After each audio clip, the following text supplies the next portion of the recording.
يا معشر الشباب من استطاع منكم الباءة فليتزوج ومن لم يستطع فعليه بالصوم فإنه له وجاء. أفرمي أي جنجكان أي شباب هل كسيكتان تواناي هيا دو توانا يك آخر بوجن هنا دو توانایکی مادی توانایکی جسمی واتە هەر کەسێکتان توانای هەیە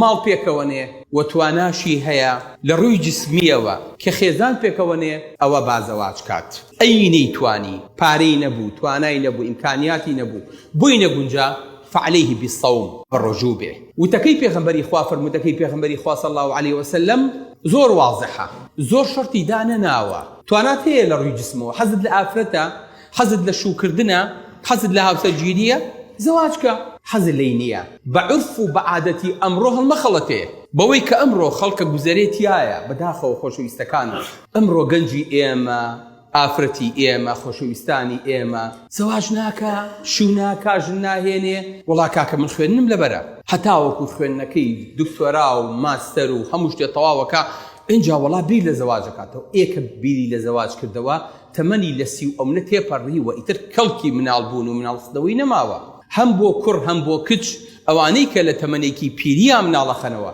مناڵی سەقەتیان زۆرە بێ مناڵی بەکێشە بۆ کۆمەڵگا زیادەکەن مناڵی نەخۆش زیاترە بێ